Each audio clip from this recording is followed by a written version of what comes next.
cheating. Oh boy. Alright. Sorry, go ahead. I'll give up on the mystery. I'm sorry. I still had memes in the tank, but alright. Oh, go ahead. No, meme. Meme away. Let's get the memes out of our system. I haven't Cheeto. heard meme all day. Meme. Cheeto starts twirling revolvers. You know what you sounded like just now? A fucking dude from what? Fuck, what are those guys? From Mario. The Shy Guys. That's what you just sound like right now. I love Sugar. They're great. Ocelots are proud creatures. They also twirl revolvers. And hunt alone. Oh boy. Alright. Okay. So we all ready? Because I'll start 5 minutes early, spectacularly. So, last time you guys had sailed off from Zorano and encountered the Superbia, Jarvis's vessel, and after a daring battle through 50 men, including Jarvis himself, you blew up the front half of the Superbia, and it sank into the depths.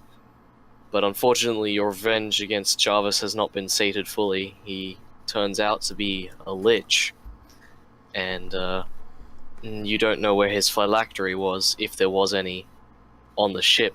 Then it sinks, and then it's sitting at the bottom of the ocean. And if it's not there, then certainly one day he may return.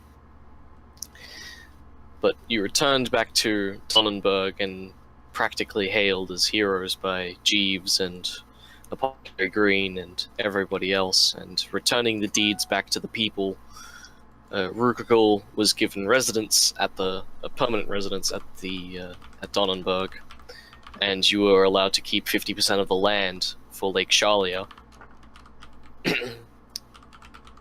But you were informed by the mayor that there was an incredibly rare sighting of whales up near the center of the world.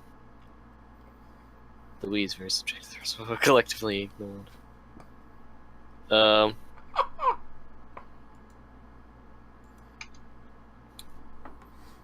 I mean, I suppose. But, in any case, you guys had successfully succeeded defeating Jarvis and releasing Donnenberg from the menace that was his almost illegal practices, that you found that he was shipping slaves and stealing their belongings, undoubtedly using them for all who knows what kind of labor.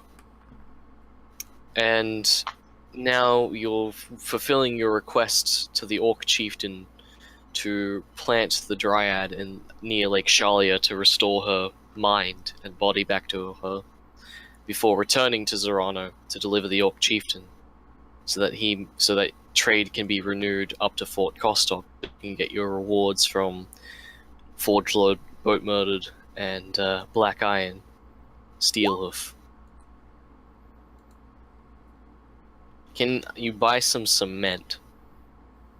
Some would exist. I mean, why would you want to buy cement? I want some cement. Can I have some cement?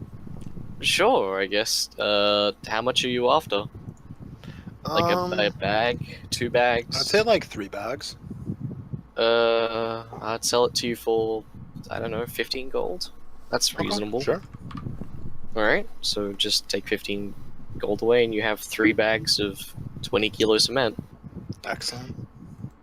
Alright, so now that you're in town, from when we left off, and the mayor had pointed out, as I was just saying, that a rare sighting of whales had appeared near the center of the map, and suggested that if you had some free time, that you should go and see them, because whales, as most people would know nowadays, are incredibly rare. They've almost been hunted to extinction.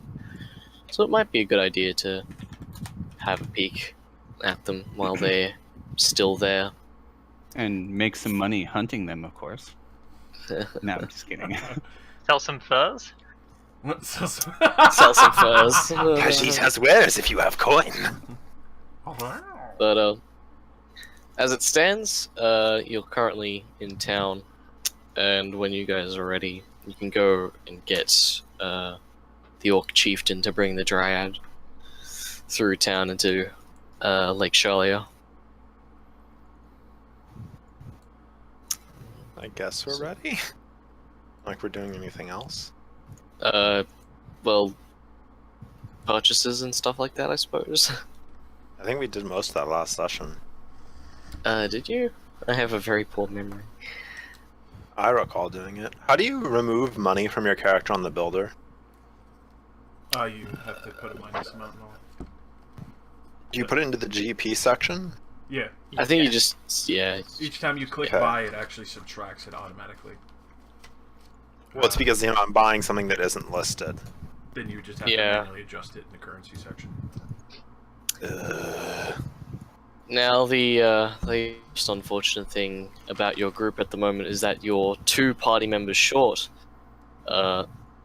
Last you know, Minora vanished into town during late night and was not seen.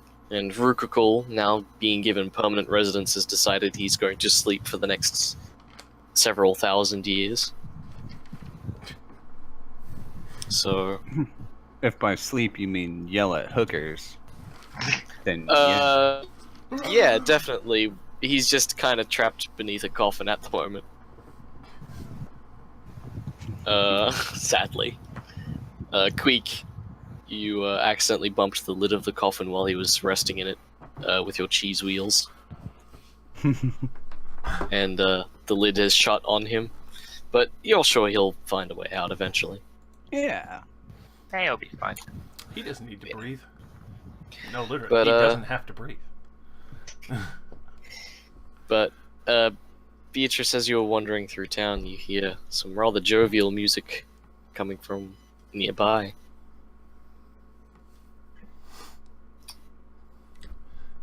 Stop and kind of take a listen.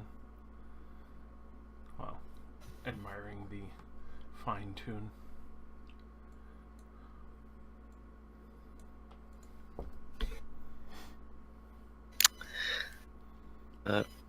Rosie, if you wanna If I wanna. explain your character or describe your character or what's happening. Sorry, I've just got a bit of a runny nose right now. So I've been using myself quite a lot to blow my nose. It's alright, take your time. Alright. As the We got 5 hours, so as the musician player dies in the street immediately. just and dies. The only clue was a runny nose. I throw my knife! Kill the musician before they finish their song! Anyway, she's standing there with the hood of her cloak down to let her red hair free as she's playing her viola with no obvious weaponry on her at all. But seeing Beatrice approach, she will look down a little bit as she is playing her melody and lightly humming to the tune just to add a slight bit extra to her music.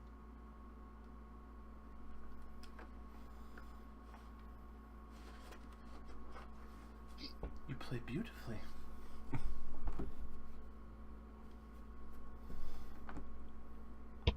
Why, thank you. I haven't had much reason to play until recently. I hear a local pest was taken care of. Yes, me and my crew managed to dispatch, though temporarily. Hopefully permanent in the future. So he's not gone for good then? Unfortunately not, but I'm sure his welcome will not be warm ever again here. She'll take a step closer as she's still playing. Does this crew of yours happen to travel a lot? quite a lot, actually. We are going to be attending some business at the lake briefly. Were you interested in joining us in our travels? Of course. It always helps to see much of the world to enhance your musical ability. And I wouldn't mind giving that man a piece of my own mind eventually. Well, with words or with song, I don't see any weapons on you. Oh, a little bit of both, really. And don't worry, I can handle myself.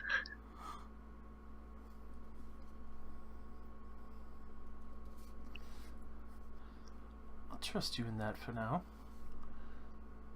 If you insist on coming with us, I'm sure you wouldn't mind the small procession that we have to carry out through the town. Though a bit odd. You can at least get a feeling before coming aboard of what you'll be witnessing amongst my crew. That sounds alright. I'm not in any rush.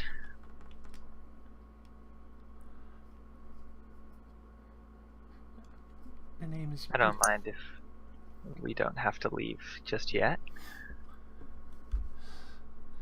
The name is Beatrice Uldra. And yours is? Sure. It'd be nice to have such beautiful music on board.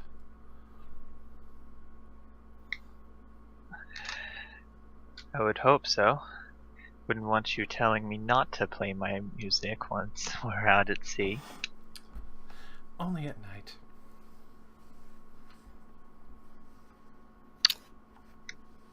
Yeah. So, Sheree, you are now part of the crew, part of the ship. 100 years of service. For 100 years of service. Boy. But sorry, go on. No, I must warn you though, the compatriots we'll be traveling with briefly to the lake are quite larger than normal means.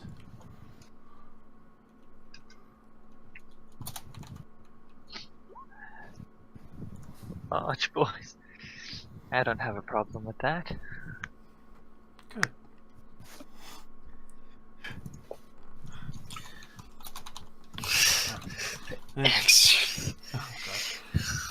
Over there is the connoisseur of cheeses, Queek. Connoisseur of cheese. Also master of the rat's nest above. Keeps it. Oh, I like how you renamed it. Awesome. And trusty and mindful scholar Merm, who seems to have quite the mastery over lightning. I'll go walk over and shake your hand. She seems a little disturbed that she has to stop playing for a moment to do so, but she smiles regardless. Merm is smiling incredibly big. When your hand touches his, you get shocked like a joy buzzer.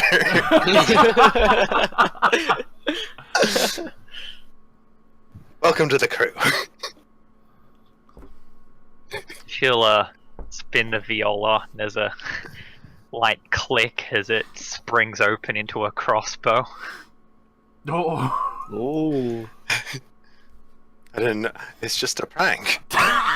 Just a prank, bro. Please be. I'm aware. The crossbow isn't loaded. Oh. That's quite the sneaky attack you have there.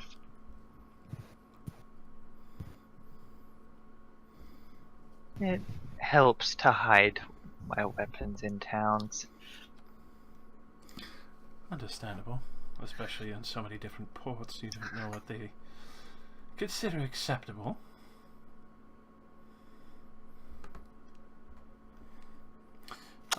I would introduce Rukuku, the avid zealot, but he seems to be enjoying his abode for the time. You hear the muffled yelling, but it's very faint.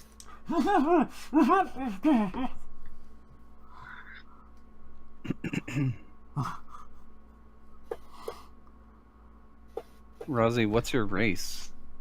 Are you an elf? No. Yeah, what's I'm your human. race?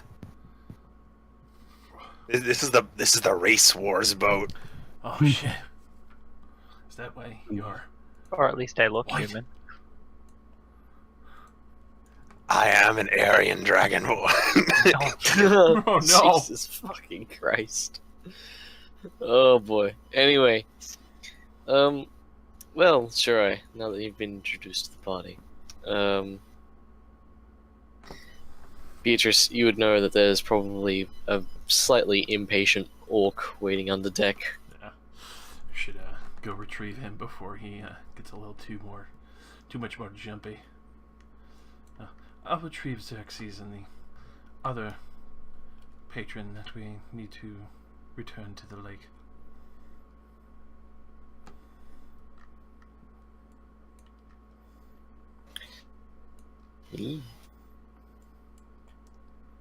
Sounds of people hitting people. Did we re-enslave him because he's still called a captive? Oh no, that's just his nameplate. I'll rename him in later. I mean, He's watching our ship for now. Yeah, he's just above deck enjoying the air, but you could see he's a bit nervous to leave the ship. It's That like, reminds me of in the Hunchback of Notre Dame when the guy is like, "I'm free," and then immediately falls into like some other restraint device. God dang it! you're welcome to be part of my crew if you wish to stay longer. I have people back at Grogalash that I could meet up with. My family, for one. Besides, these human ports don't take kindly to drow. That they don't. It's understandable. Just be mindful. We'll be returning as quick as we can, so we don't have to leave you nervous in port. He gives a slight nod. As you see, Xerxes is already dragging the dryad out and leading her through with chains. I see you have Tina ready. It would be unwise to leave her down there for too much longer. She was beginning to root with the ship. Yes, that would be very problematic and cause a lot of damage to the hull. It's a good thing we're leaving today, then. Indeed. From what I hear, Lake Charlie is just through the town. Yes. Don't have to be too much of a worry. Much of the town is very happy that we've been able to rid them of Javas. Well, we best not dawdle. Who knows how much longer this dryad will keep sane. True. So, Xerxes will head up. Dryad's a little bit big for the dock, but she seems to keep balance. one step ahead of the bread line. God. Da, da, da, da, da, da.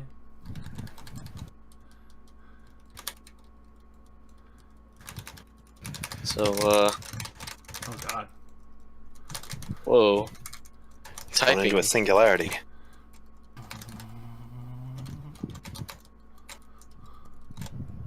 Someone's playing a rhythm game. Mm-hmm. No, Merm is vibrating. The ladies love that. Hang on, that's my knife. Hello. Is that a knife in your pocket, or are you just happy to see me? Oh no, I'm Both. just vibrating. Alright, so, Let us make way.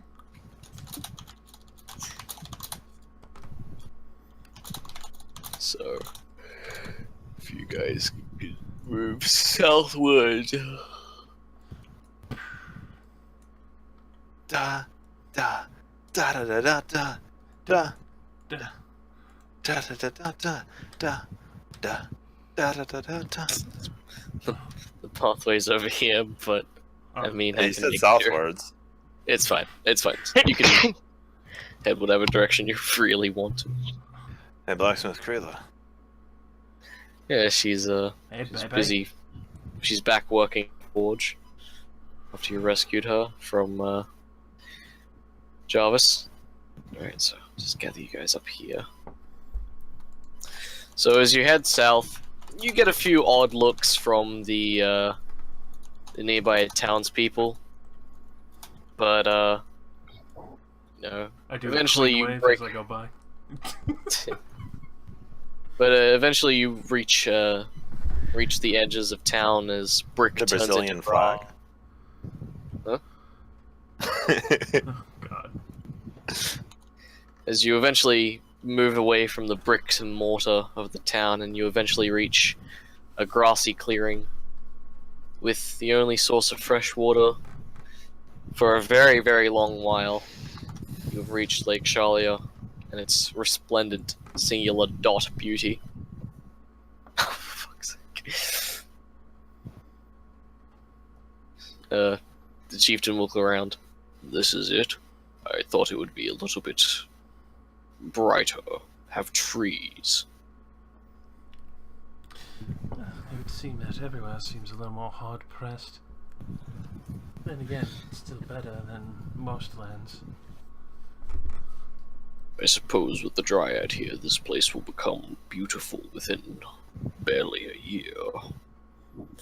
He pulls on the Dryad's chain a little bit, sort of moves with her and places her by the edge of the water.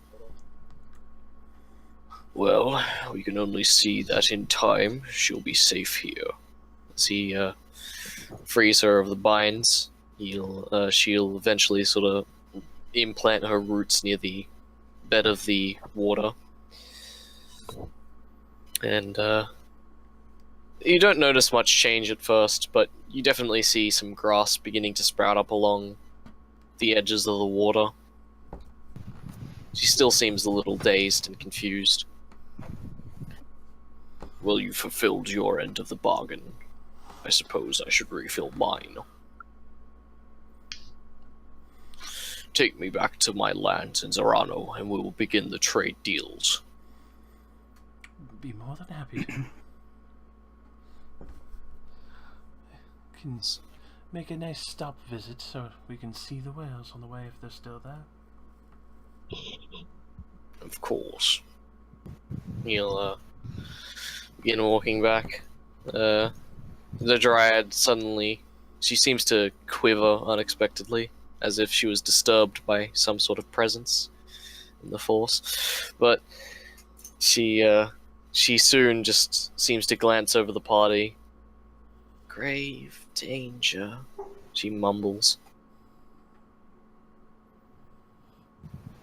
What? You're all in grave danger. You want cheese wheel? I'll leave a cheese wheel at her feet. The water laps against it a little bit, making it a bit of a wet cheese wheel. But she seems to just be repeating grave danger to herself. Clearly, she's a bit far gone at the moment. I guess she might be as lost as Rococo if she's as old as him.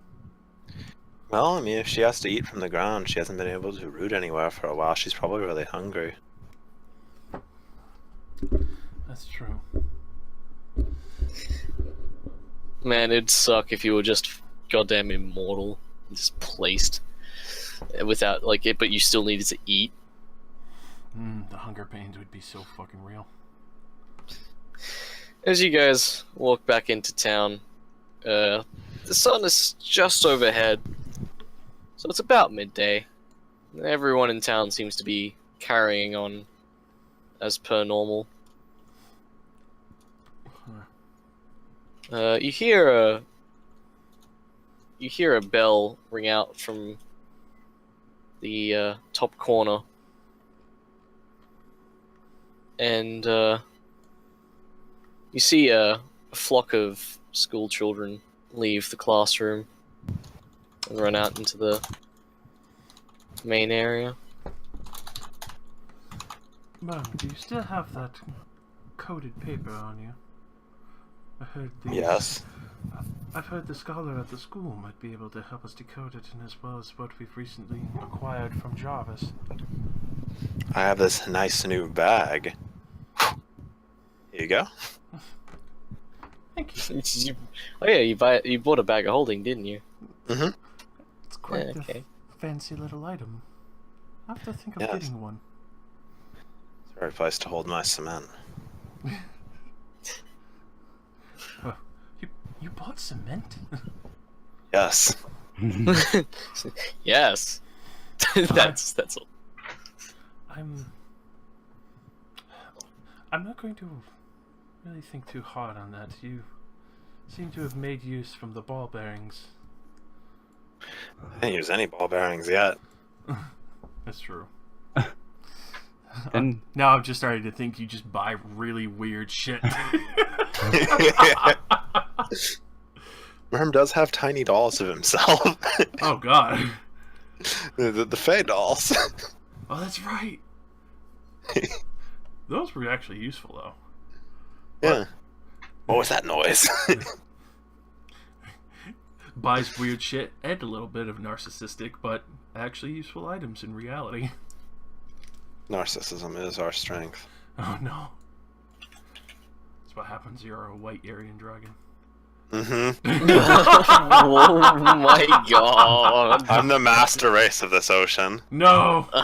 Dear God, no! Yeah, That's not gonna be. Blacksmith Creeler rushes out and punches you. She's an orc. Oh God. Hey, I saved you. You don't get to punch me in the face. Oh, Jesus. Oh, might be a little longer quick if you want to go and find some more cheese of interest. Jeez, of interest. where are you going, Captain? I'm going to stop by the school and speak with the scholar. I believe his name was Joshua. See if he has any discernibility of what these items are. Queek is already lost interest and isn't paying attention. Go find some No. cheese. I will retrieve you. Huh? Ah.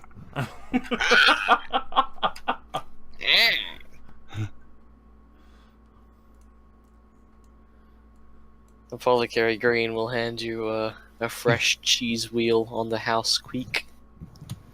Ooh. He'll greedily snatch it up and put it in his bag. As for payment for saving me. Oh. Fine. Easy, Be- easy. Beatrice, as you walk by, you see the rescued half-elf girl from before playing Piggy in the middle with the other school children. Seems she's accustoming well. That's good. Just kind of smile. Nice little chuckle as I walk by, seeing that she's getting along.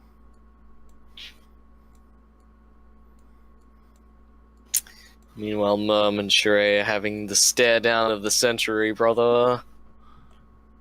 Oh, yeah. Hello. I'm gonna go visit the blacksmith really quick. If you'll excuse me. Yep. Just move that there door for you. I can already see through the door. Oh, well, who cares? It's moved anyway. Door vision. It's a blacksmith crew that will let you in. Yeah, she's banging away at her anvil still, but she pays attention. She's raising my voice. Hello. Hello? Hello? Kreela will grunt.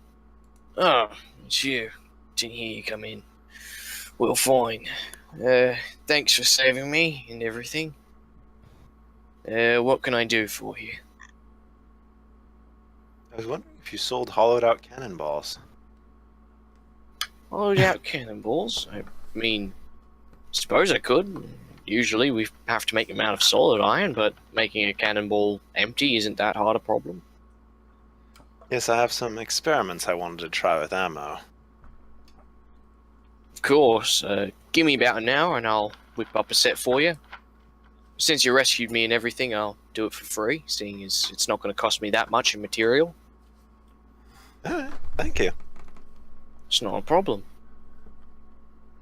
She'll Ducking out.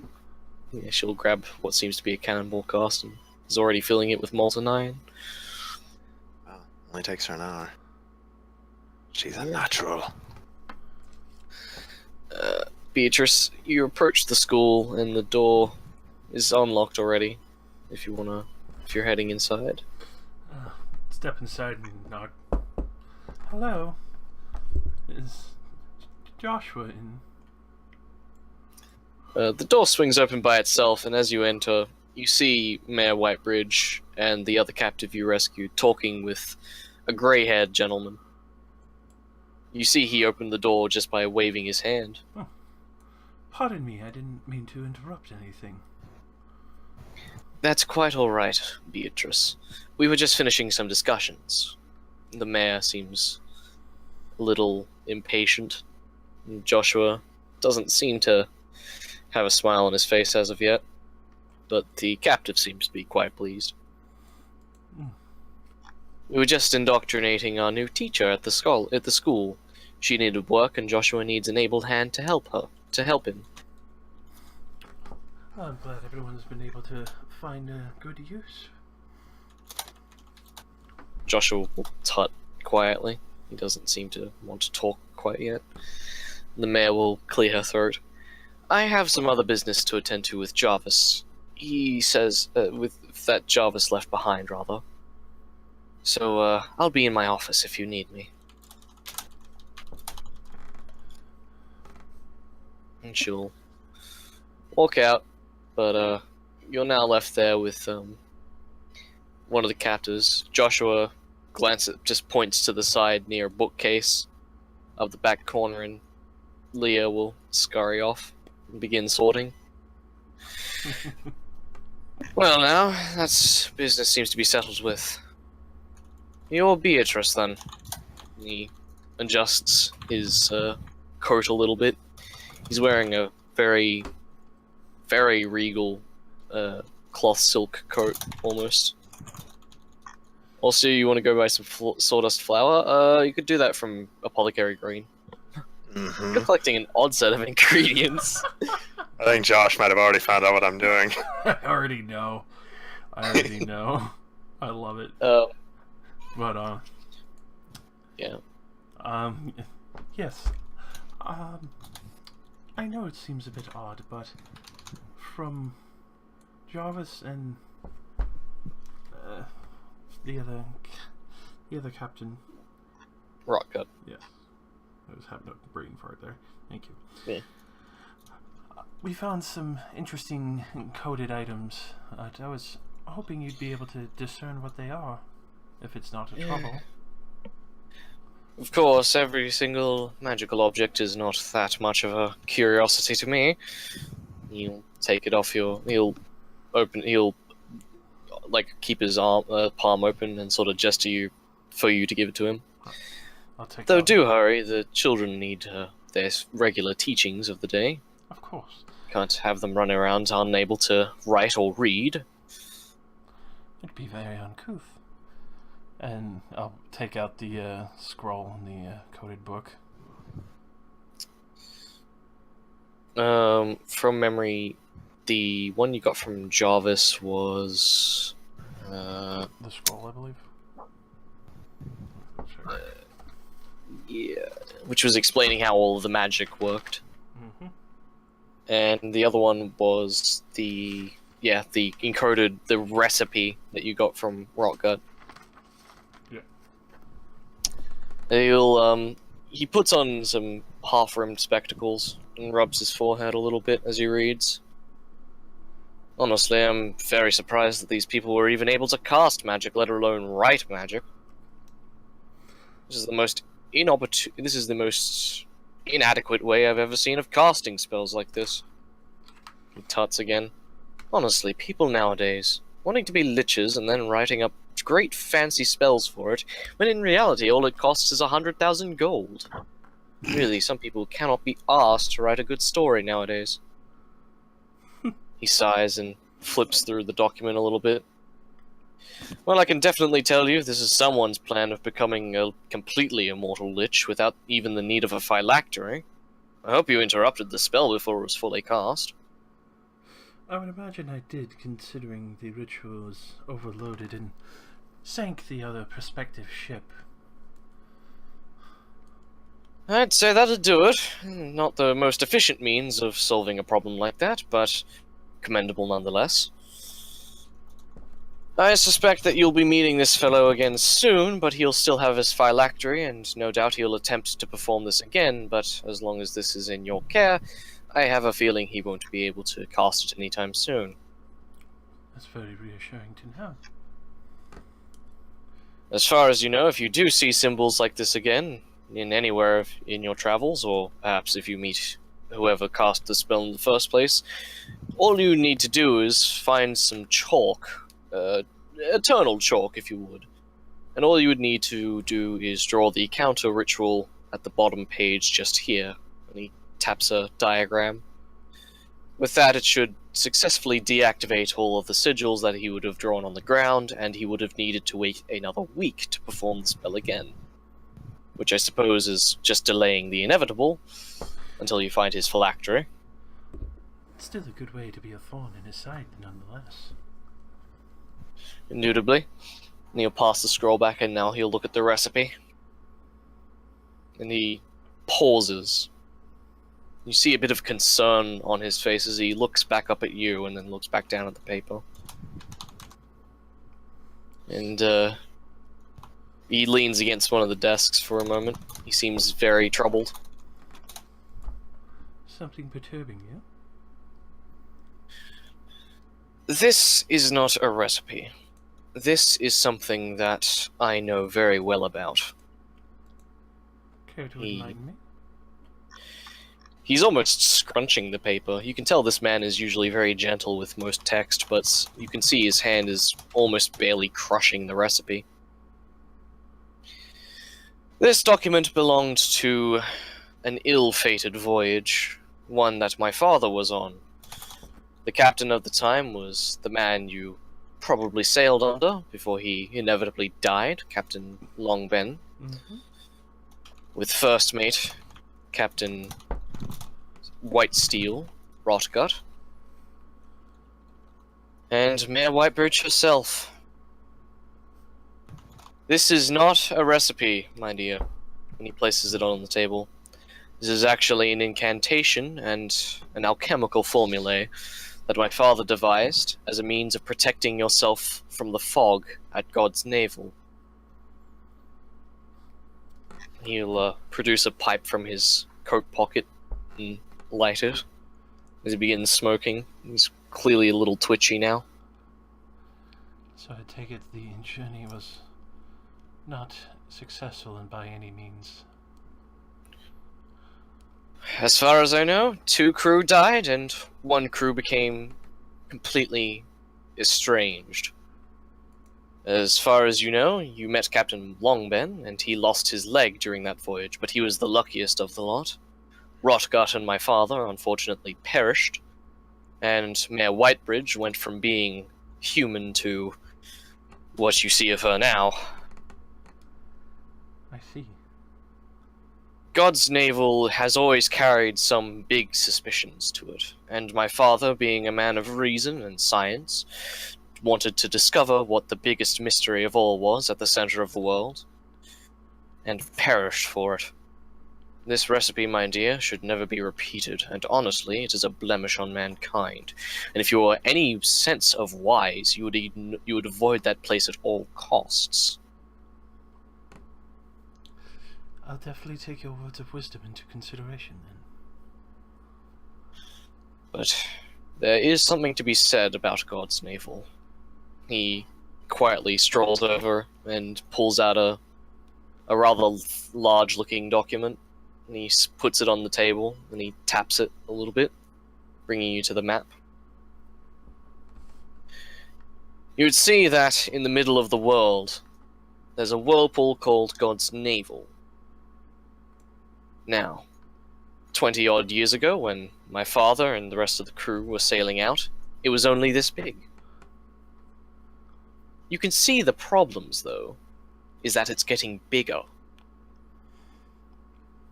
Threatening to swallow everything. As he looks at you, something or someone is stealing the magic of this world. The orcs are trying to preserve it as best they can. But with every passing year, this wormhole, this whirlpool into the center of the earth, seems to be getting bigger and bigger, and magic lesser and lesser. It does threaten to swallow the entire world, and I'm honestly not sure how much longer we'll even have left on this little planet of ours, if this keeps up. Only a fool would dare go there, but that fool could very well be the one that saves the world, or whatever you want to do with it. And he takes the document and slides it back away. Honestly, if you're feeling suicidal enough, go for it. But if you want the sagest advice, just stay very well put and pray for a better day. Have you seen the mist that surrounds it? Only once, when Longben sent out his first expedition. That was when Rotgut returned, of course. We sailed into the mist, and it was almost like I couldn't breathe. It swallowed my whole being. I could feel it in my lungs and my stomach. It was like tobacco, except almost milky. Imagine if you had drank a slime, or the filth of the ocean, the brine, the grease, and it had just filled every single inch of your being, in all of your veins. That is what the mist is like. You explain why so many people would say it doesn't exist just to avoid it. The only thing that protected us was that damnable statue of Longben's.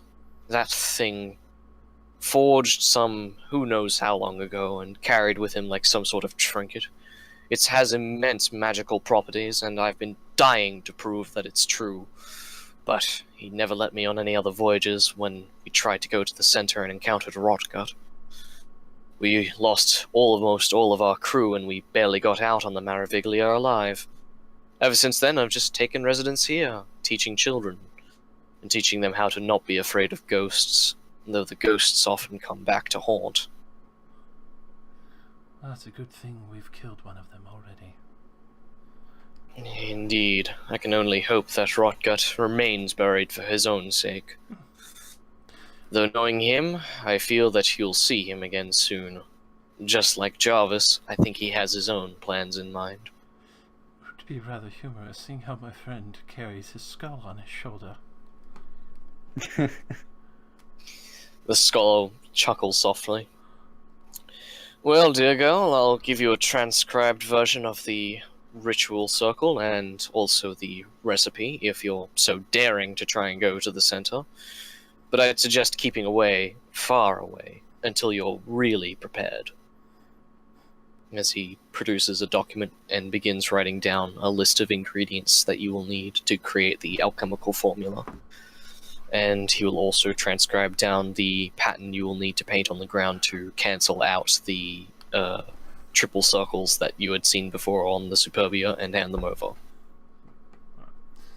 It's very much appreciated, and I don't intend to go there until I at least finish the majority of my new business dealings as captain of the Maraviglia. I can only hope then that the businesses go well. Though if I were you, I'd definitely try and at least explain to your crew what's going on. More people need to know that this world is in trouble. It's true.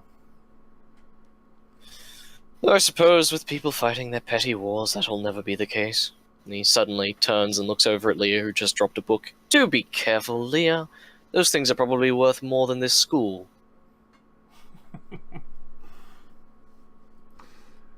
The statue you so spoke of.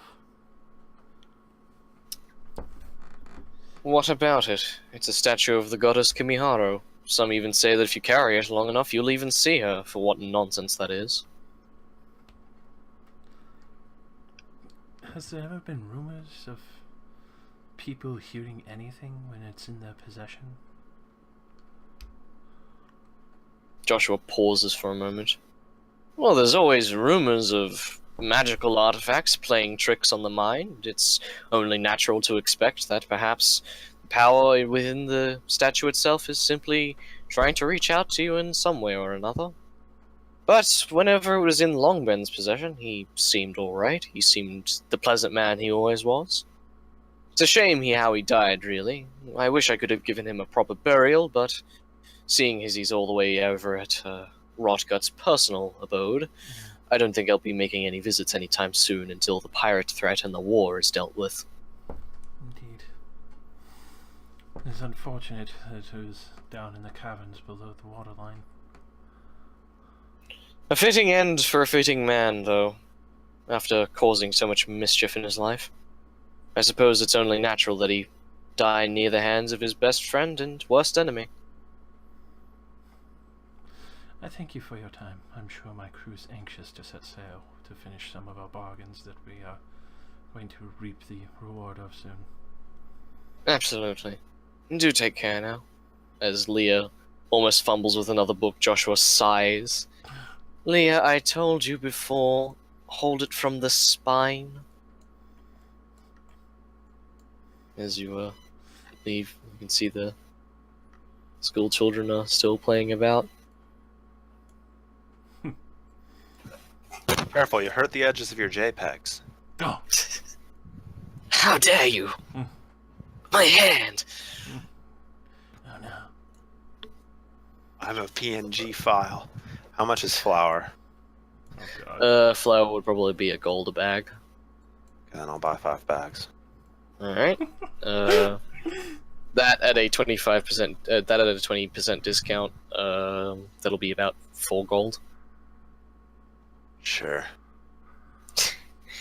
And, do you want sawdust or do you just want flour? I want it either or. Okay. Well, sawdust is slightly more expensive. You probably got the better deal out of that anyway. So, Apothecary Green loads up the bags of flour. Whatever could you need these for? Are you going to make bread? Or cake? I have a recipe stored away in my chest if you would like it. That's very nice of you, but this is for explosives. You're going to use flour in an explosive? Flour is the explosive. Oh dear. I've never heard of that before, but... Alright. Let's just look at Worm quizzically. I'll show you later. Please do. I worry what you would do with a bag of flour.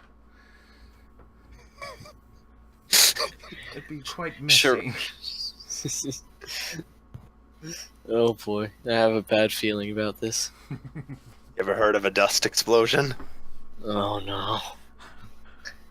You want to know what it takes to send off a dust explosion? Combustion. You know what I have? Lightning. Oh no. Shirai, while you're playing your viola, Bard Thompson begins playing his lute, and you are now locked in bardatorial combat. Excellent. You're basically playing off against each other in Guitar Hero Medieval Edition. Hey, hey, Thompson, play Through the Fire and Flames. Bard Thompson will swap out his lute for an accordion and begin playing a rendition of Through the Fire and Flames on accordion, which I have prepared. Use the musical saw! Oh god. Please listen to this, please listen to this masterpiece, because it's excellent. Oh god.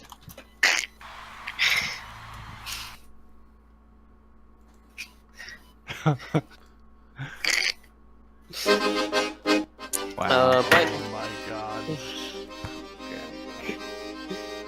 I always have this prepared. Oh god. So by now, Beatrice, Queek, Shirai, about an hour has passed. Cannonballs. Blacksmith Kreela is carrying your creative cannonballs up to you, Mom. Oh, thank you. I even might be able to carry this one, considering they're hollow. That's true. They're rather light, so if you give it your best shot, you could probably carry it. I was going to haul it to your ship, but if you want to take it. That's not necessary, thank you. She gives you the box of 20 hollow cannonballs. Mm-hmm. Did you want more? No, this should be enough for the test. Alright. Blacksmith Kreela will nod.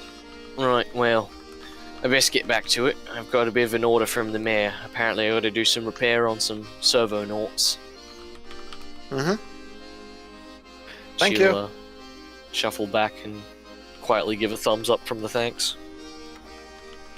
Do you have corks that fit this size of cannonball? Apothecary Green looks on with a bit of dismay. I could potentially make some? Never mind. I'm sure they'll be fine.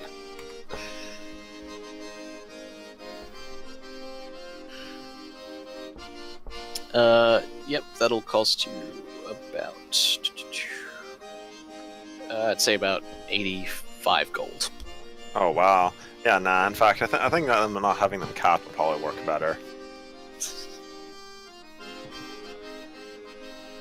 No, it's Beatrice buying some eternal chalk and rum.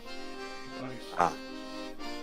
For the corks would probably cost about, I don't know, 7 gold. Okay. Pay for that. Huh? I'll pay for that. Alright. It takes Apothecary Green a while, but she carves out some of the larger bits of cork wood that she's been that she had acquired from Jarvis's stall, and eventually makes up 20 cannon-sized corks. Oh, thank you. It takes her about 30 minutes to do that, though. While you're listening to the bardatorial combat between Thompson and Shirai. Is this your counter, the metal violin? It's fucking accordion versus metal violin. Excellent. Fucking Christ. Man, the violin player just goes hard.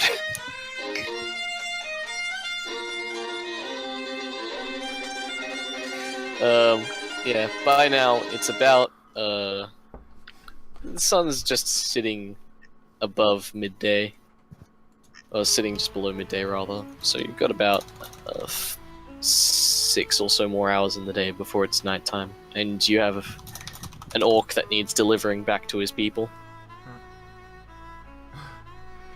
I'll listen for a little bit longer between the battle of the bards.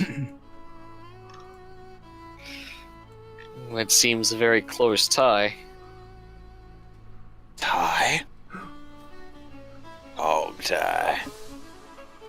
You duck to narrowly avoid some rope being thrown. The rope is reeled back into a dimensional portal that is opened. It closes. Oh, that. Demonic rope. What was that noise?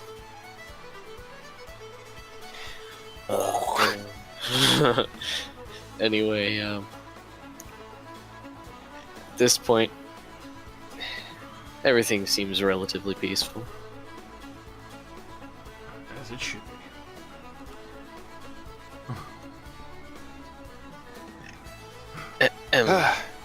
I guess let's go get back on the boat. I'll just say, while drinking from the bottle I bought, when you're done battling with Thompson, we'll be waiting for you on the ship. I'm sure it won't be too much longer.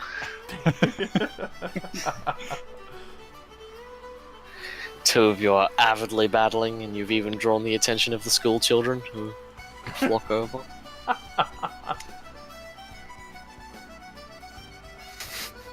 That violin is legit as shit.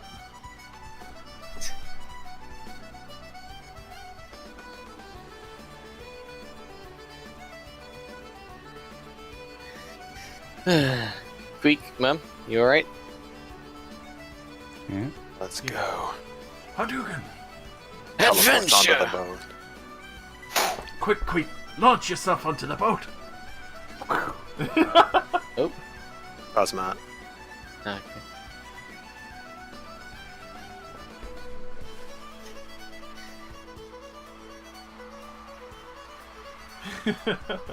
School children flock around the two of you as you keep playing, but Shirai, you've got places to be. You have so much to do, so much to see. I would imagine she's like battling as she's walking away. Oh You yeah, should, doesn't stop. You both should roll a d20 and like see who won. It's a roll off. Todd Thompson. Oh! By a hair. It was so Bud close. Thompson seems to have won. Heroic effort! Oh no. But Shirai, you can tell that I'm you. pretty sure that he would just do the same thing. Yeah, that's true. He's human. Yeah, he's pure human.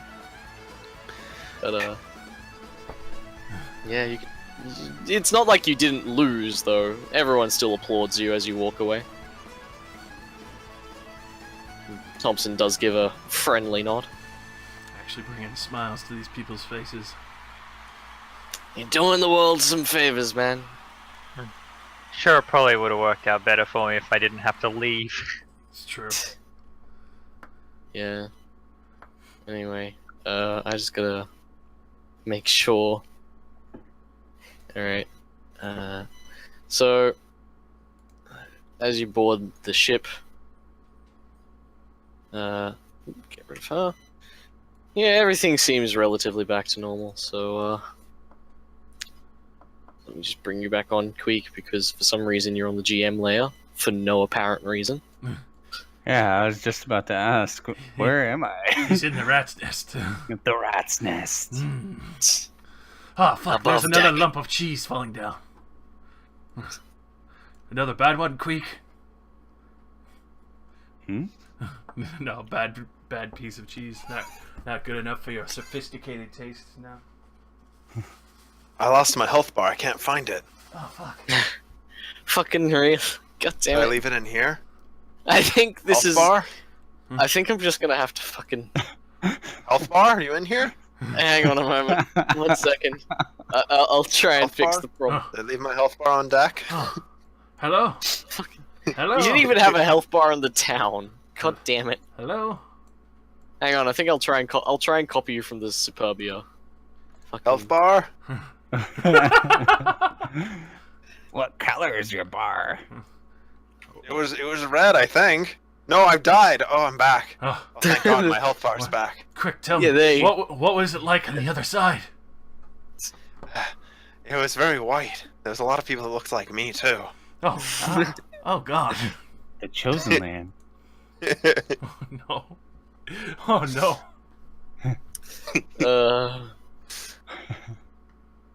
You see that the chieftain has returned to his spot on the ship near the cannons, and he's talking with the captive half-orc, half-drow. They seem to be chatting amicably. They seem to be getting along. That's good. Buddying up, chumming up, sharing stories. So, we're giving that slave a free ride. Well, you're taking Xerxes back to Zerano, but you... So... Here we are, back on the world map. Oh, nonetheless, he can help watch over the deck. True. An extra set of eyes is always helpful. What is So, the green? Is that the whales? The scenic Yeah. route. Hey, baby, is your hill crying, or is it just happy to see me? That's Green Square is where the mayor said the whales were. To the whales! To the walls! Yeah, let's go dangerously close to the whirlpool. This can only end with positive results. I believe. Alright, We're here we gonna- go. We're gonna capture a whale, and throw it on deck, and carve it up. 2, I Seem want like some the blubber. whalers. 3. I want to eat some blubber nuggets. You left pretty late, however. So, Yeah, Queek does need oil for his lantern. No, I'm just kidding. it's true. I have oil. Do you need It's- some it's- oil? No, it's infinite. I was just making a joke about the whales being hunted for their oil. Okay. I was like, I mean, I bought some oil for reasons, but do you guys wish to sleep because it's nighttime, or do you want to just keep sailing? You could probably ford it through. There doesn't seem to be too many issues. Well, considering we got rid of one ship so far, yeah, I'll sail through the night. I'll watch the helm, seeing how we've lost our eternal walker. We just take turns, right? Yeah, Yep. you could take turns, and everyone would still get a adequate sleep. I'll take first watch. I've got some cannonballs to fill. By the time you get to where the mayor said the whales were, you see dawn just cresting over, and just hitting daybreak. Each of you got about 3 hours sleep or so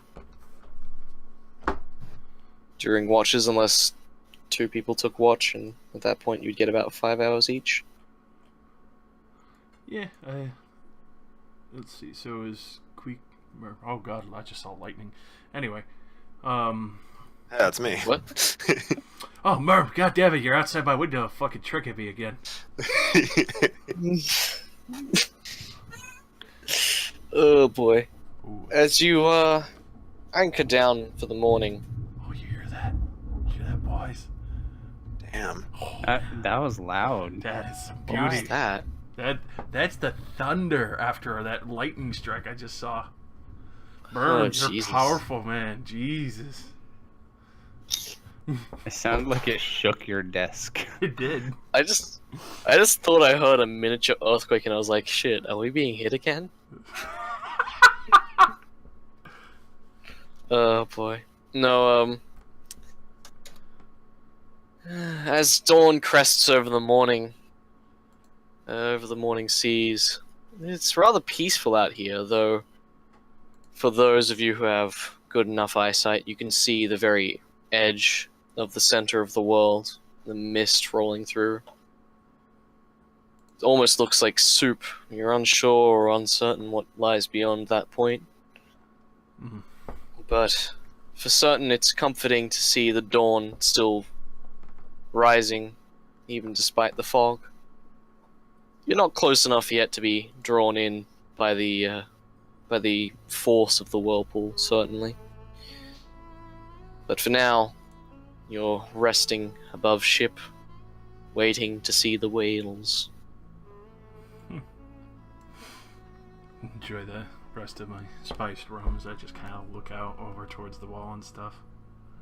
The wall of mist. Beatrice, roll me a perception. What about me in the rat's nest?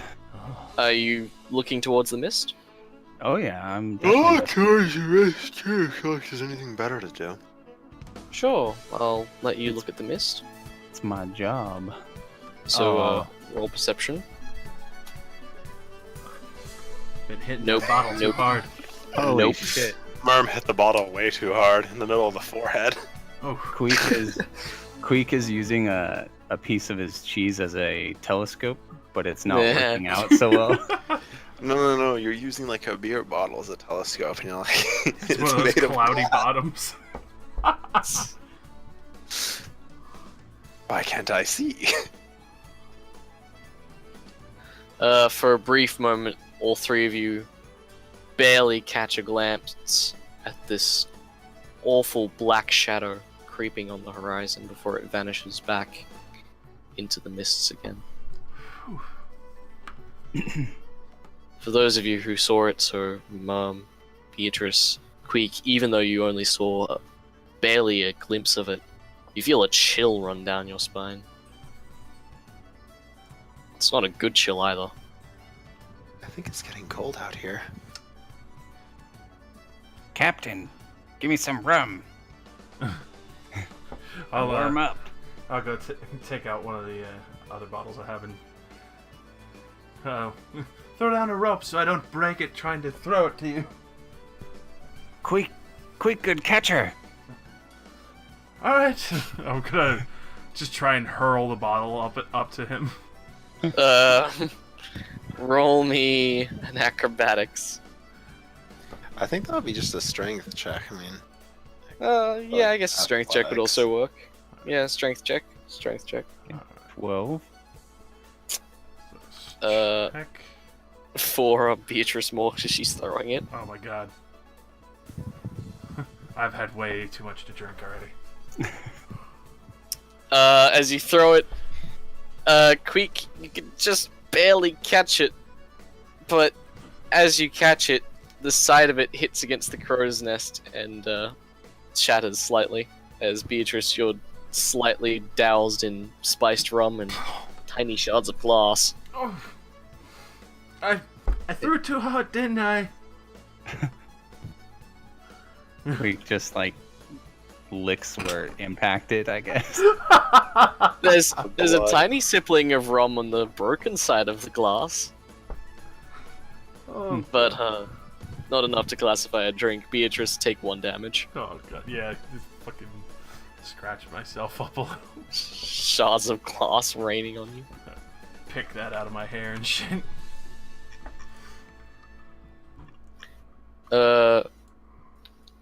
Queek, I want you to roll me 1 more perception, please. Okay. As I'm sitting there, kind of sad, I didn't get a bottle. You're the first one to spot it, Queek, but you see the shadow of a whale pass by near the ship. At least what you assume to be a whale. I yell out, "There she blows!" And I'll say the correct side of the boat. I don't Yeah, know. you're pointing to that side. So the Starboard bow. Off the starboard bow! I don't actually know which direction that is. I just wanted to sound like a pirate. As all of you flock to the starboard side, you see the ghost of a whale passing by the ship. Beatrice, you suddenly Wait. get an incredibly splitting headache. Wait, we see a ghost? We just all immediately identify it as a ghost whale? No, you see like the ghostly outline of a whale. Okay, Like, you I was see, like, you know how when it's in like water a bit too deep, you can almost barely see it. I was gonna say, is this like an MMO where I just click on it and I'm like, oh, that's its name? Whale No. Ghost, level 23. But Beatrice, all of a sudden you get a splitting headache. In fact, Mom, after a moment you start getting a headache too. It's- Uh, It's like you were just smacked in the side of the head with a log of wood. Oh.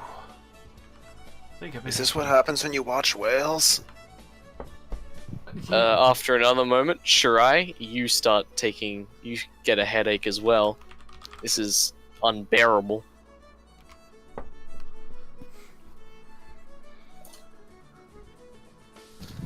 And finally, Queek, it breaches you. You start getting a headache as well. What? Wait, what's breaching me? The headache. Everyone is suddenly being afflicted by a mysterious headache. Okay. Oh, I think we're sitting too close to the naval. Should start heading out. However, when you try and raise anchor, you feel the ship suddenly creak and rock back and forth. Queek, you have to hold on. You're being rocked pretty heavily up in the crow's nest, but no one's at the helm.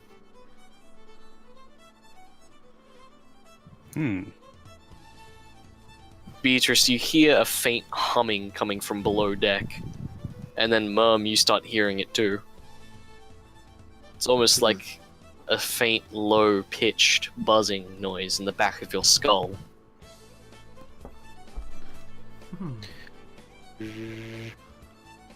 No, it's just...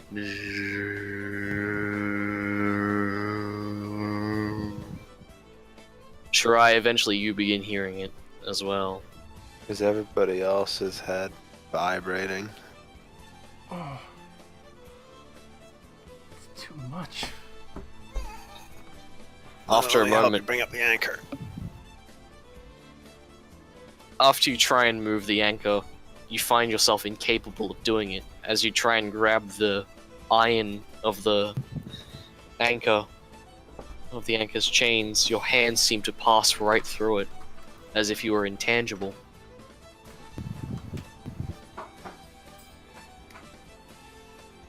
Did we get ghost chains on our ship?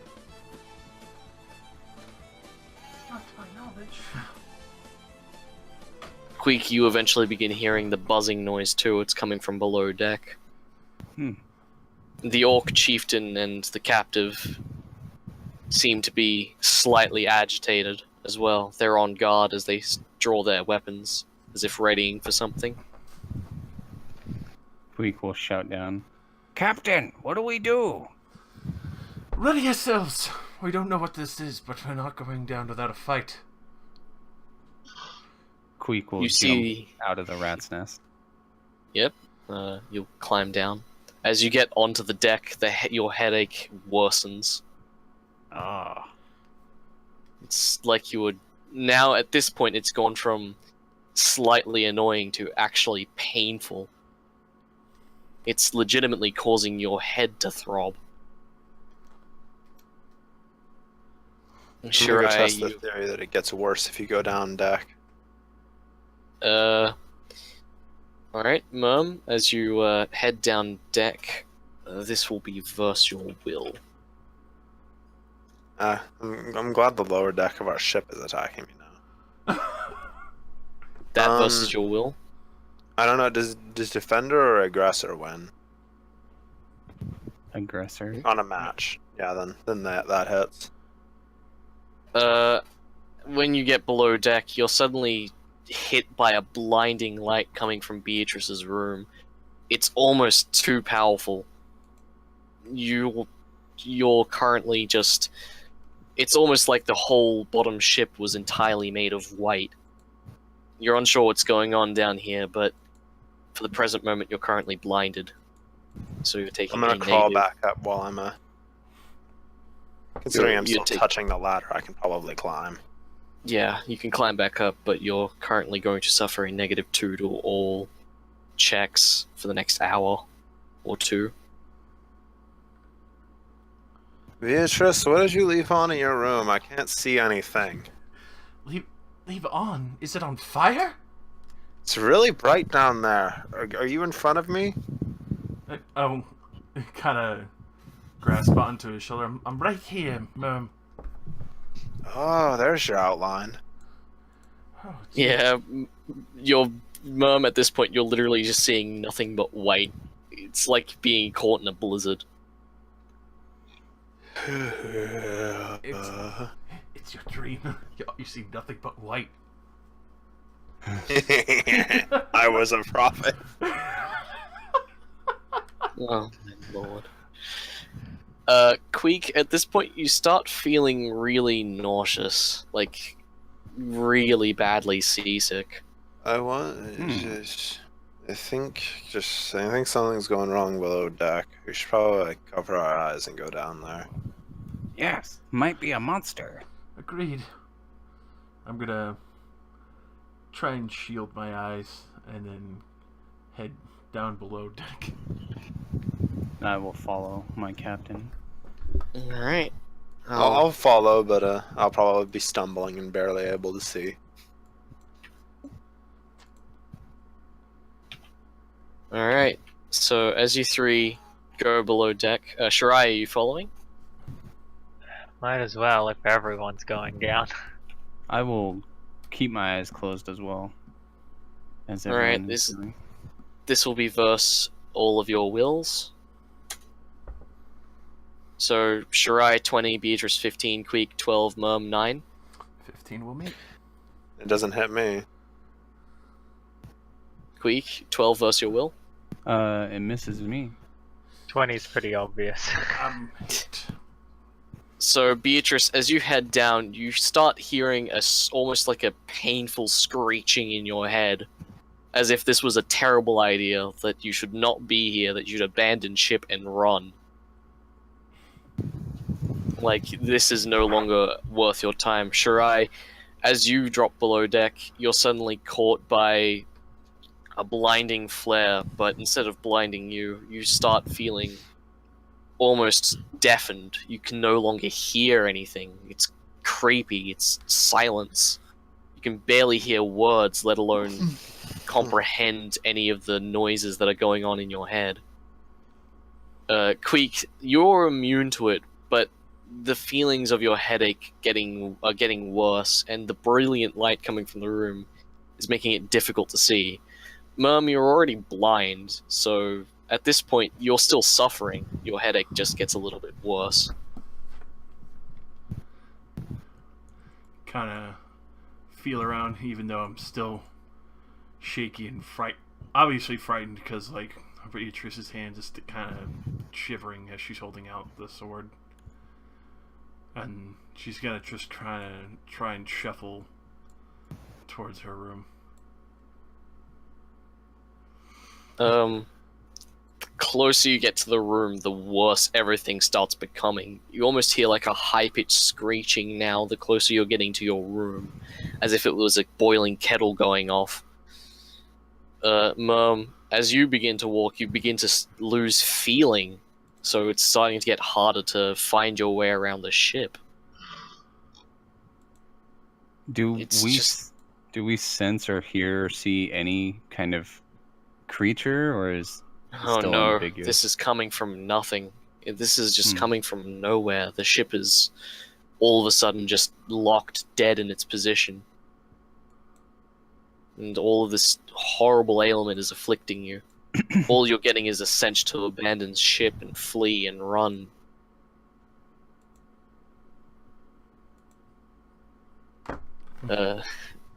Beatrice, as you're getting closer to your room, this will be versus your will. 20? Yep. Now as you enter your room, you feel as if your body weighs 1,000 tons, as if it doesn't want to enter your room and move. It's almost unbearable at this point, and you'll be taking 4 damage as you try and continue walking. Does anyone wish to follow her, or are we all staying away? Considering that I saw it coming from her room, I'm still gonna try to go in there, even though I can't see. Alright, roll a d9 to see which direction you go in. I mean, I have the wall and the floor to guide me. That seems a little ridiculous, but You're losing feeling for some reason when you're getting closer. So a 7, you move here, and you collide with the wall, though you can only barely feel it. It seems whatever's ailing you is getting worse. Is it possible to still crawl? For who? Me. Yes, it's possible. Because even though this hurts, I'm still forcing my way towards... Go prone then. Oop. And as you're slowly moving more, you'll be taking another hit to your will. So this will be versus your will. Yep. At this point, your head is just pounding with pain.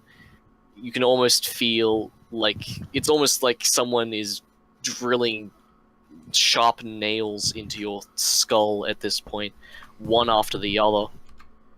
And you'll be taking just 2 damage. Ugh. That's a pathetic roll, but You're still taking a fair chunk of pain. Queek or Shirai, do you wish to continue?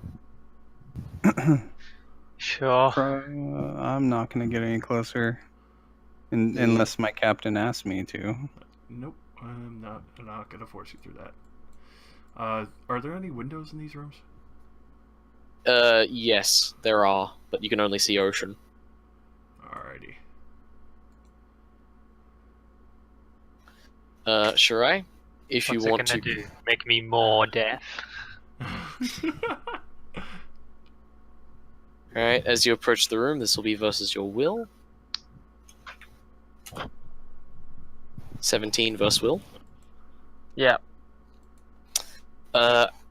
As you begin to approach the room, you start to feel really sluggish.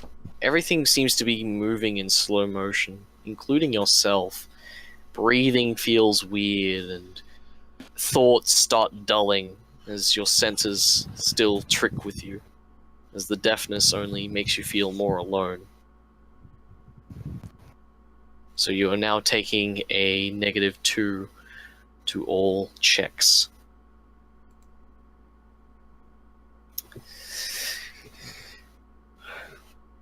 And you are so slowed. I'm gonna push one more time and try and grab onto the statue. This will be versus your will.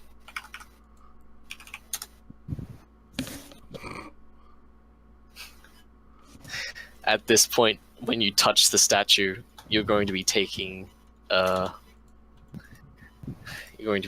large amount of damage. So the statue's evil. Destroy it! Take 54 damage. What? As you grab the statue, it's like your whole body is being torn and ripped apart. That would for a effectively kill me. Oh, rip Captain.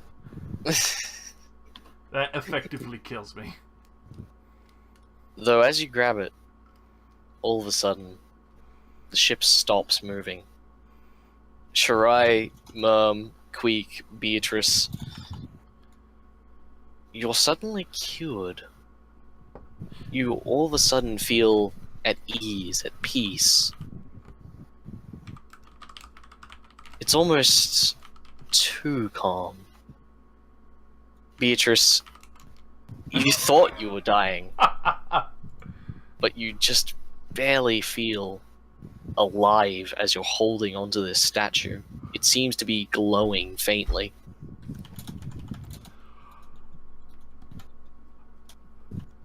But the ship is now peacefully calm.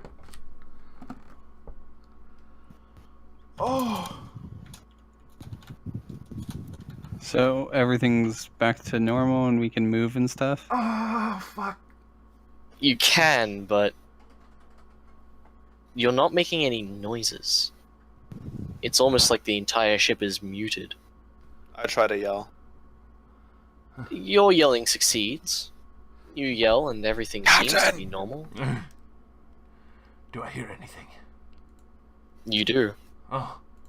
You hear Merm call out for you, but Mom, oh god, it hurt, but it stopped everything else. Oh fuck, that really hurt. I will guide Merm to the room. I don't think I'm blinded anymore, am I? yeah, no, you're cured, but you're very trembly, like shaky. Shake, shake. Need to fucking shoot something. Shirai, as you went, What was that? What was that noise? When you come in, you could see like Beatrice in like fucking sweat just dripping over her body. She's like clutching the statue as tight as she can. Was that statue causing all that? I don't know, but grabbing it seemed to stop everything. Raise anchor if you can and get us the fuck out of here. We're going southward. Back to Xerxes Village.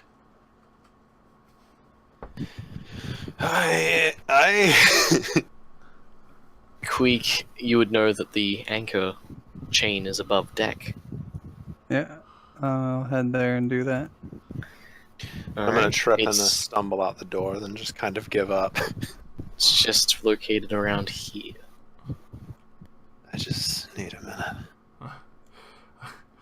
God. Can I spend my healing surges, or is... Wait a moment. Alright. I'm just laying there in pain. What? I would like you to roll me one more perception. Okay. You see the shadow of a very, very large whale begin to crest on the waters. It's right next to the ship. You realize something's wrong with this whale. It's almost huge. Almost as big as the ship. It's a god whale. I immediately start worshipping it, because it could kill all of us with a thought. I'm just kidding. Be gone, thought. I'm just kidding. You're not wrong. Uh, Do you wish to call the captain? well, I go... Captain's dead. I mean, I'll go do what the captain told me to do. I'm sure the captain will be up soon, and I'll tell her then. Stumbling, I'm keeping that statue tight in my clutches. As quick as you go to raise the anchor again, you feel that your hands grip it, and then suddenly they don't. Again, it just phases through your fingers. Damn you, ghost chain! Damn you! I mean, I guess I'll keep standing there and trying to raise it until it changes. After a moment or two, Queek, you eventually spot a whole, just this magnificent creature cresting out of the water. And she giggles at your attempts.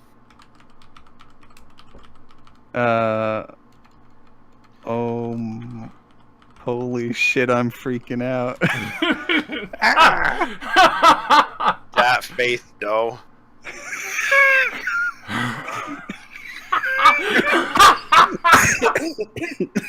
Nick, you have to kill me, dude.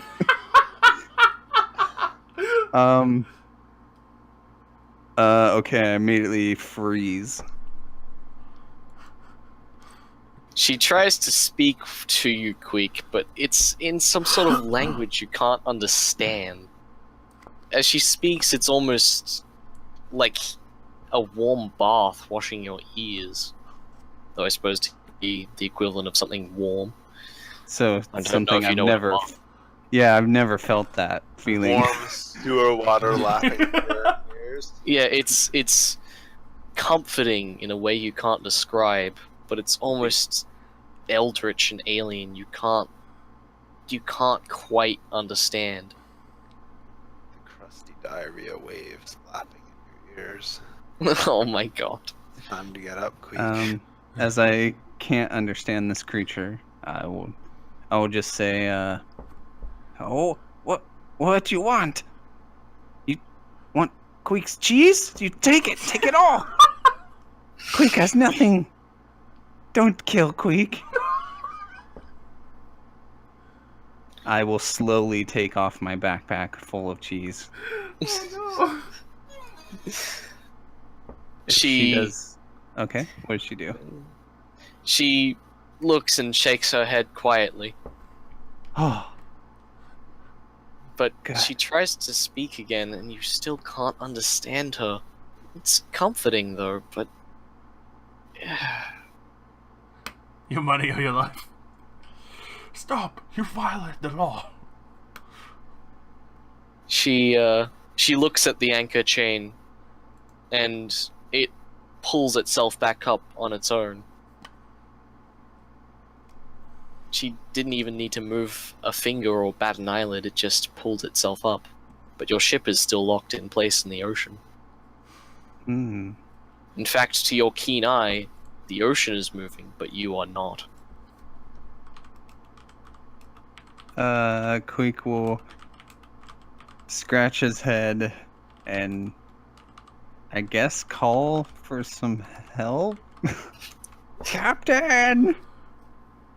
I'll continue my attempt to crawl up the stairs, kind of stumbling into the wall. Yeah, I'll very shakily make my way to the deck. Alright. As all of you make your way upstairs, you see what you can only think is Kimihara, the goddess of all oceans and seas, just glancing at the top deck of your ship. I'll look at the statue and then back up to her. She points to the statue. Is it uncanny resemblance? No. Oh. The statue seems to just be of a whale, but it's nothing compared to what you're seeing here. But just from the sheer terrifying presence and all the supernatural occurrences and everything, you can only just assume. And she's pointing at the statue. I'll slowly make my way, obviously still in a lot of pain, over to the edge of the deck. They didn't capture your likeness at all. I just kind of hold up the statue to her.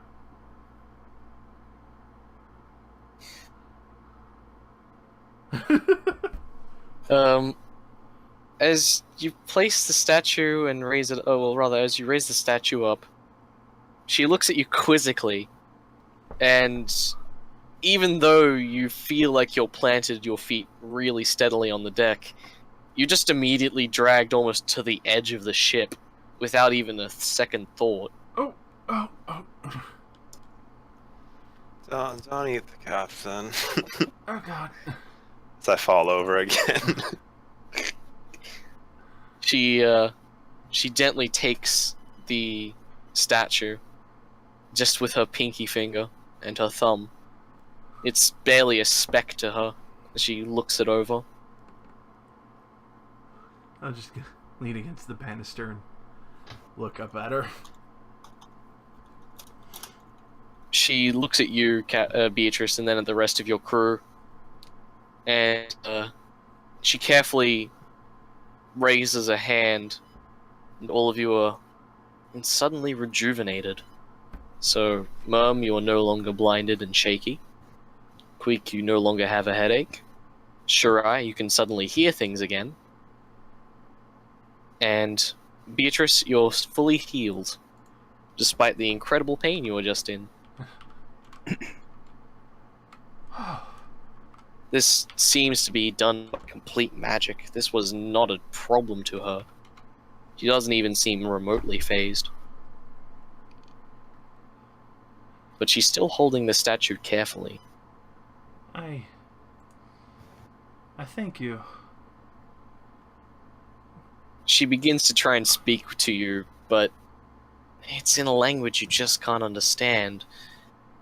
It's almost like hearing whale song, but in word form. Just indescribable. You wish you could understand her. It's just close. I'm sorry,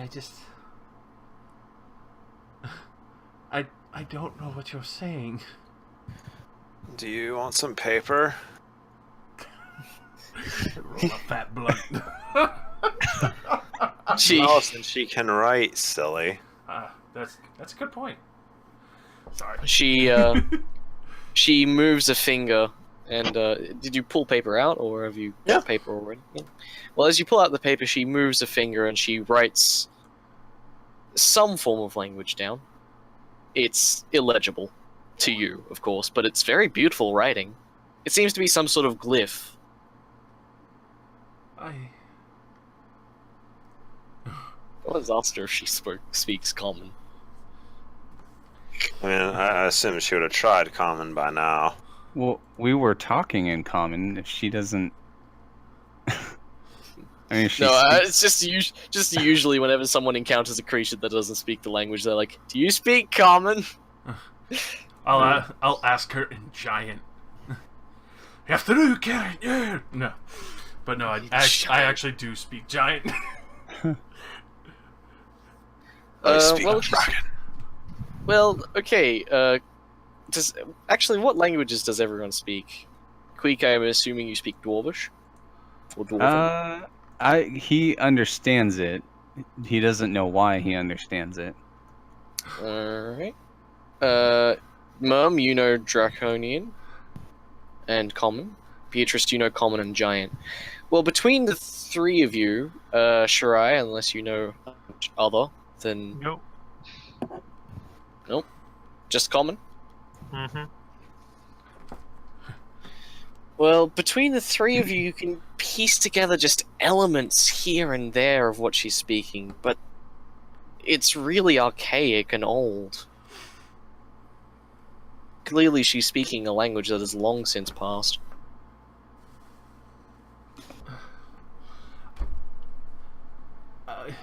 I'm sorry, but we don't understand any of this.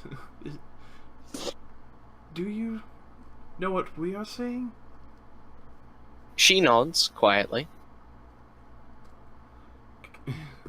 She seems to understand you, but she seems a little annoyed that she can't quite communicate to you. She'll eventually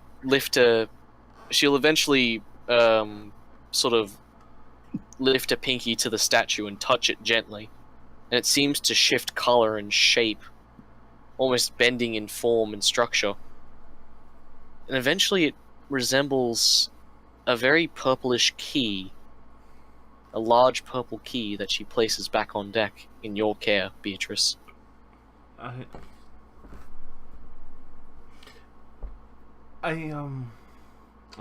first, very, very confused look on her face. I'm not sure what you want us to do with this, but I believe I know someone who could help translate what you say if you write down your message on Myrm's parchment. And She raises a hand to silence you, all of a sudden, just and she points to the key. I'm back. I kind of look down at the key curiously. It's about the same size as the statue, just a different color. It's glowing slightly. Did the statue become the key, or did we just get a key? The statue became the key. Okay. Would someone yeah, attempt anything to else? pick it up? I'll pick it up. As you hold it, Beatrice, it feels oddly warm in your hands. Just a comforting room temperature warm. Do we see Beatrice raise it above her head, and we hear a da-na-na-na? Found a small key. Quick,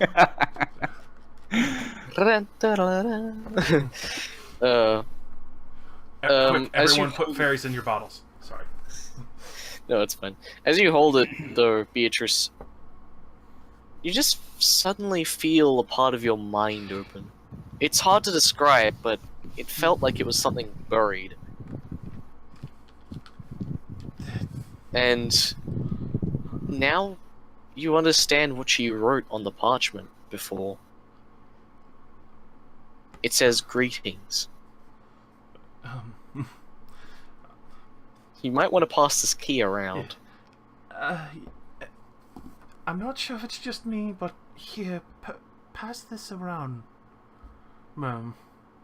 I'll hand it over. Puff, I'll puff, take pass. the key. Yes. I'll take a puff on the key. As you hold the key, you suddenly get massively blazed. No.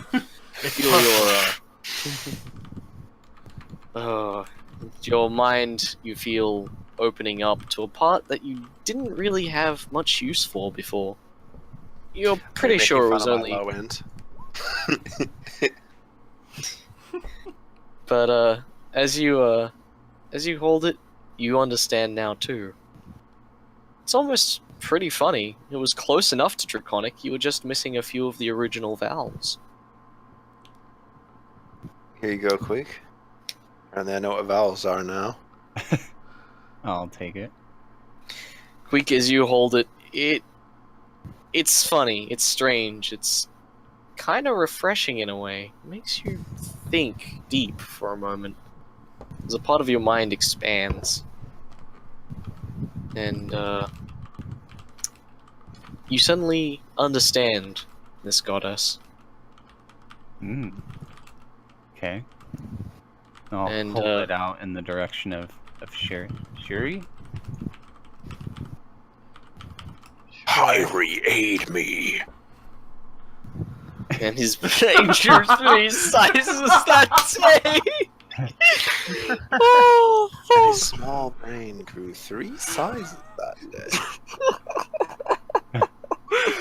I'm sorry, I couldn't resist. Far out.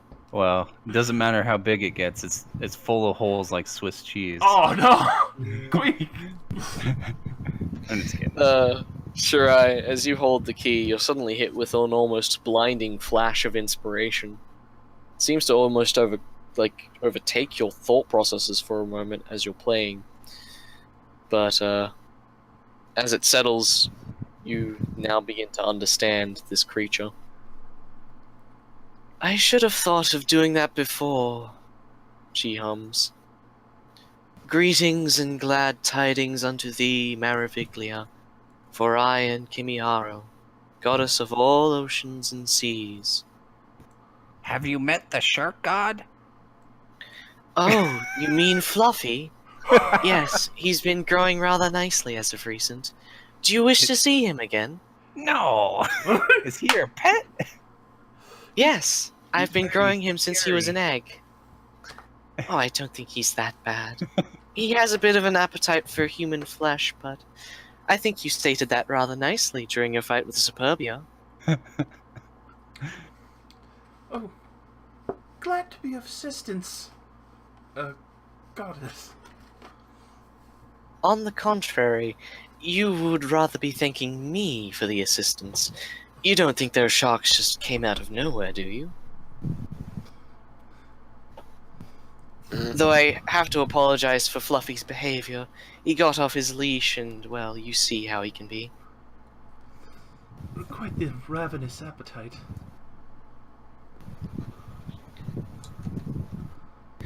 She, chuckles quietly. Well, I'm surprised to see the Superbia sank. I honestly thought you would be dropped to the bottom of the ocean, but it seems the Maraviglia has lived up to her name a 3rd time.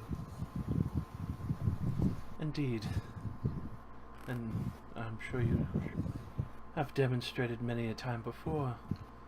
A woman's wrath is nothing to be toiled with. She tuts and shakes her head a little bit. Now, there's something a little bit more pressing I must warn you about. All of you. And she will gesture her hand upwards. As you're suddenly standing over the whole world, you can see below you all the oceans and seas, and where your ship is. You're thousands of miles up in the air. But you can see everything quite clearly. There is a town to the southwest of here, called Mayaden. That place has become corrupted and foul, with evil magic that has come directly from God's navel. That damnable asylum, where I have kept all evil things kept locked up.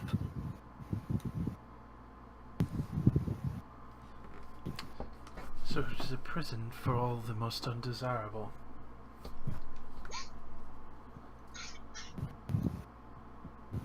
That, and I've kept the old gods there too. You see, long ago, before this world was fully aquatic, this land was desolate and barren. Many wars were fought on great lands over gods of old and yore. They decided to seize property and take the magic of this land and twist it and corrupt it and use it against the inhabitants that dwelled upon the surface. I personally arose to the rank of godhood and buried them deep in the crypts of the world, and then flooded the ocean so that old battlefields and scars be forgotten, so that time and progress could move forward. But the strength of those crypts have been failing as of recently. The magic that has been drained from this world is being pulled into God's navel, and now it is escaping, as you have no doubt seen with Jarvis and the likes of Rotgut. This magic is seeping out even into the land, as Mayaden has become over-corrupted and overrun with dark entities. And she lowers her hand as you're brought back to the ship. I implore you, all of you, to go and investigate Mayaden.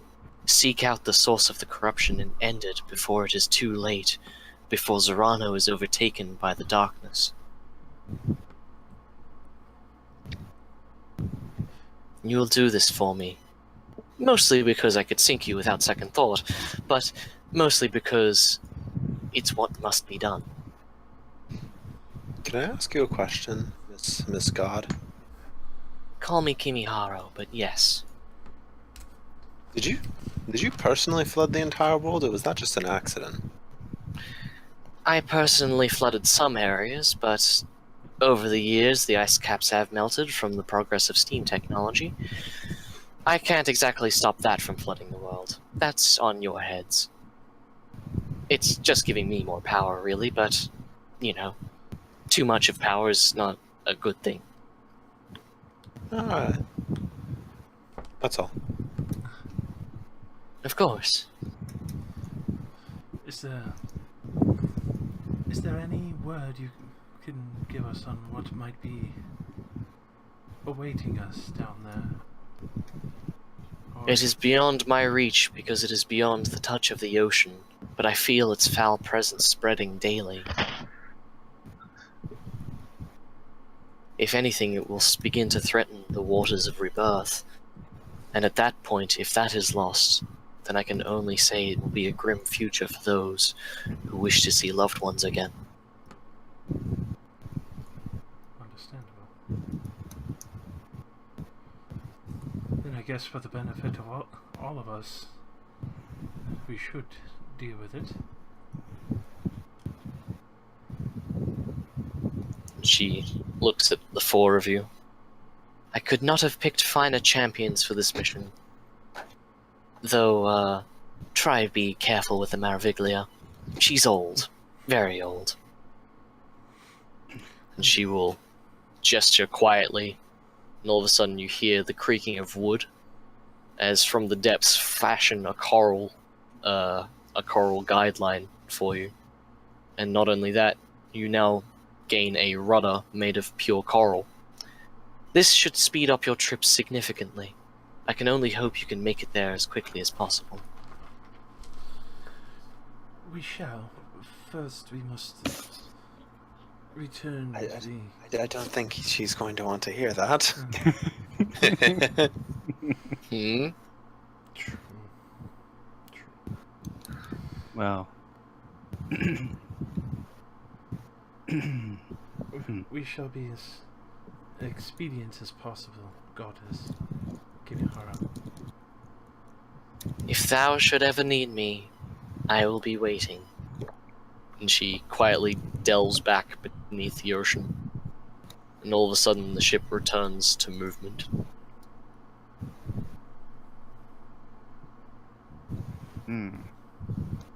She didn't even give us like a cool conch to blow or something. Give me a moment.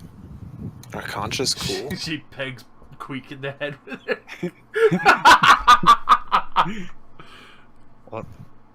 Queek dies instantly because the god threw something. No! Queek! Queek! Jack be nimble, Jack be Queek. See you later. You damn rat, like. Yeah, I'm afraid of everything in this game. Yeah, man. It's clean water. It seems to me that we meet a god like every Tuesday. And this one actually took time to speak to us. I'm sure the shark would have talked to us. Yes, with gnashing teeth. As he carves his message into our legs. I mean, sounds like how a shark god would talk. Give me your leg, adventurer. No! I'm sure the shark is too busy looking for Orcus, who's hiding from it, because it could kill it in one hit. Kill Orcus in one hit. No. It does like the Sharknado maneuver. It starts spinning up into a tornado so it can reach land and get Orcus.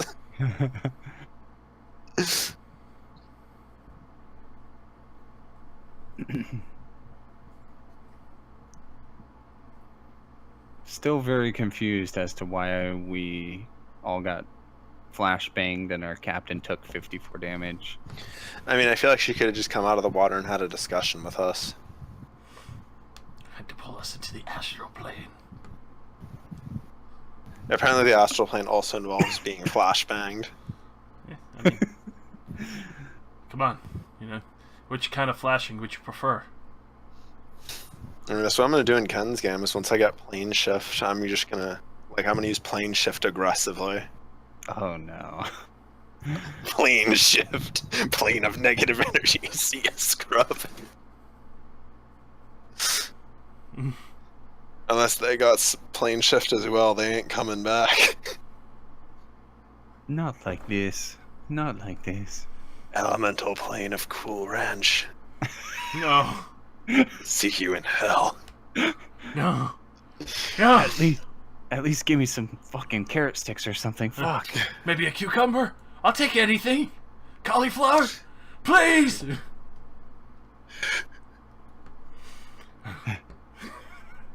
Iceberg lettuce. Anything. I'll even take celery. Please.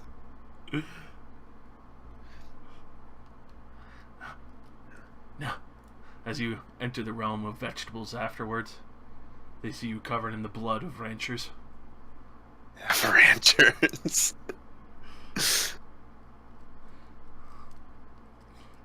God. That'd be terrifying if a gerbil got into the realm of the fucking vegetable people. No! No!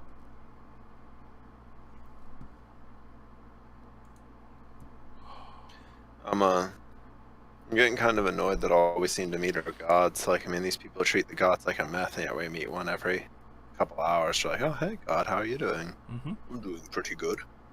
I was being facetious when I said, I immediately start worshiping the whale. And it's like, oh, it's actually a god. The largest cheese wheels in history. I'm never gonna get over that, Ken.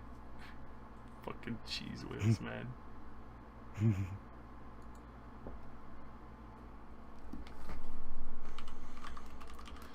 Oh, God. I'm gonna go grab a drink since Alexis is muted for the moment.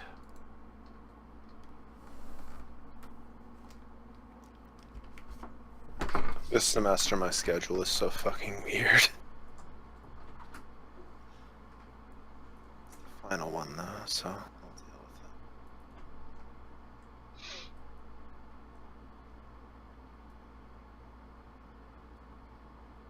with it.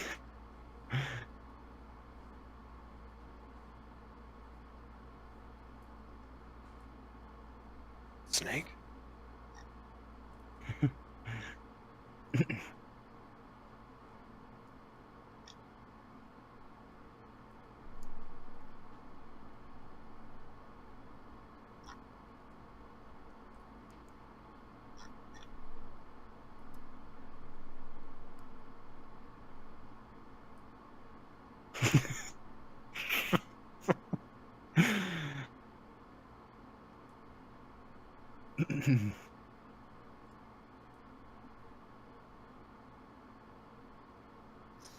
Yeah, the steampunk global warming, I guess. Global warming isn't real. I mean, it's a theory. Yeah.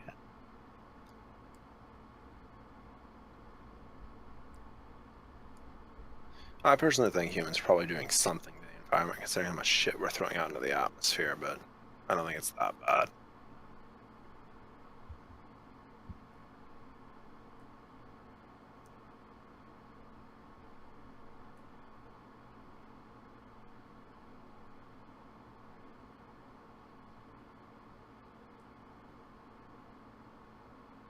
But yeah, though, I think I fixed up the character sheets, huh? Oh, okay. I'll take a peek. Like something I already told you. Mm-hmm. Man, Breath of the Wild is really dark in here. I'm really sorry about this. My dad's like still here and working for some bizarre reason, so he's just like, I need you to make me food and water and all this stuff. So I'll be back in a couple of minutes. Okay. Is he a mob boss?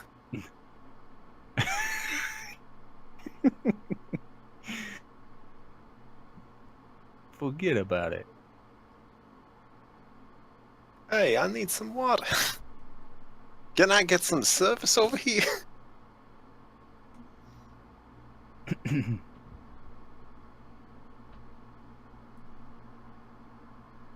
The only place I've walked in and demanded food was a restaurant where I was paying money.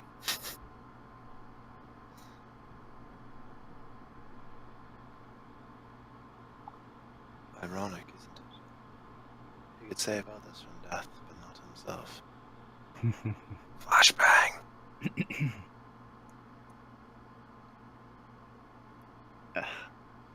Josh.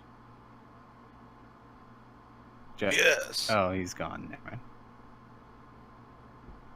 Man, that 54 damage, though. Insta-kill.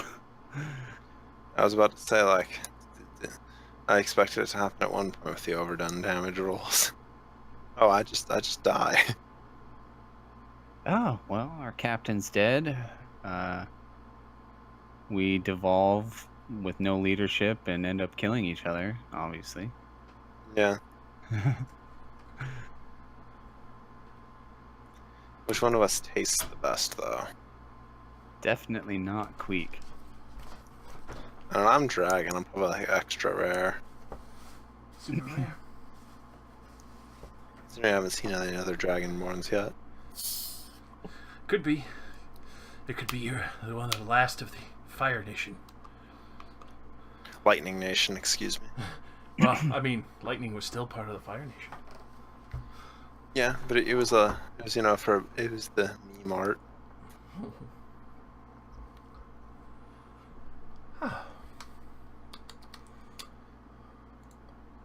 Thank you, Breath of the Wild, for forcing me to equip shitty equipment.